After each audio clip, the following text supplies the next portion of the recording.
आपको class 10 physics प्रकाश का अपवर्तन का चैप्टर का प्रश्न ये समझाएंगे।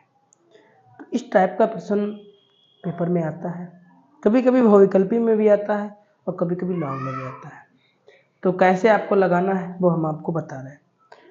जैसे यहाँ पे जब लिख के आए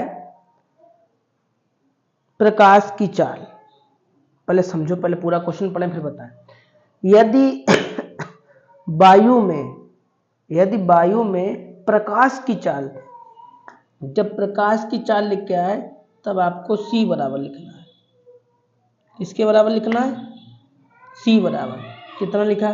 प्रकाश की चाल 3 × 10⁸ मीटर अपान सेकेंड।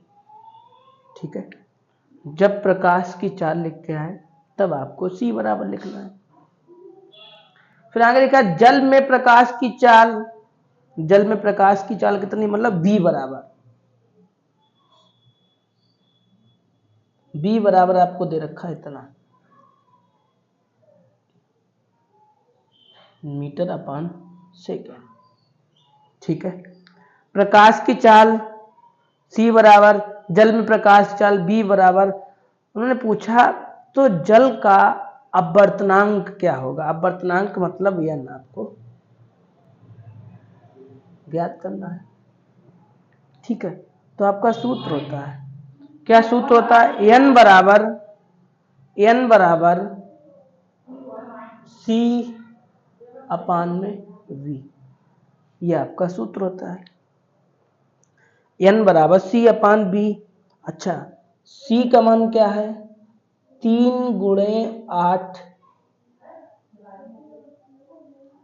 3 × 10⁸ और v का मान कितना है?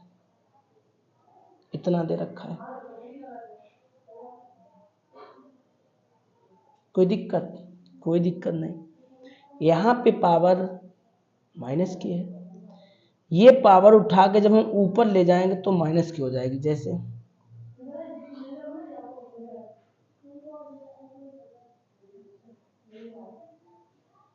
कोई दिक्कत?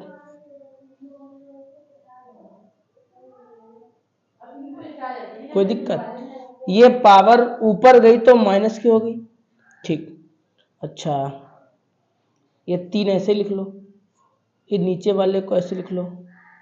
अब आप इसमें से घटाओगे तो 8 में से 8 गया 0 बचेगा ना। तो देखो, किसी की पावर 0 होती है उसका मान 1 होता है। ठीक है, तो इसकी जगह पे कितना लिख लें? इसका मान कितना हो गया? 1 और अपान में इतना ही। कोई दिक्कत? कोई दिक्कत नहीं।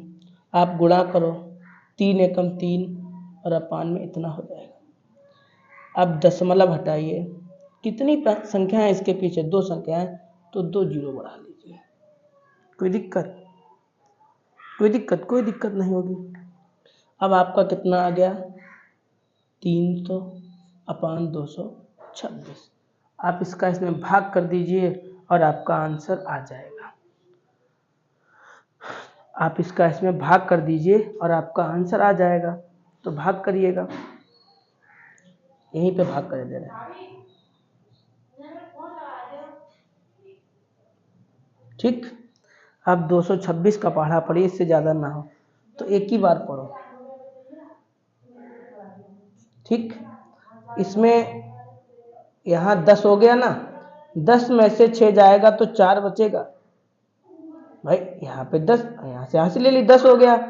10 में से 4, 10 में से 6 गया तो 4 ही बचेगा। यहाँ पे कितना बचा? 9 में से 2 गया, कितना बचा? 7। अब दशमलव लगाओ, 0 बढ़ा। ठीक है, अब भाग दीजिए 3 बार, तो 3 छाक 18 की 8, हासिल लगा 1, 3 दूना 6 1 7 और 3 दूना 6। फिर आप यहाँ पे कितना हो गया? 10, 2 बचेगा और यहाँ पे हो गया 2.5 ली तो यहाँ पे बचा था 3, तो यहाँ पे बचेगा 6। फिर दशमलव का 0 बढ़ा लो। ठीक, फिर इतनी ही बार जाएगा। तो मतलब ये हुआ कि आपका आंसर आ जाएगा 3.33, ऐसे जाता रहेगा। ठीक है, आप भाग देंगे फिर कितने बार जाएगा। ठीक, तो ऐसे करके आप करते रहिएगा तो आपका इतना आप लिख लीजिए, आपका आंसर जायज है। ठीक है, तो जल का अपवर्तनांक कितना होगा, जल का अपवर्तनांक इतना होगा। ठीक है।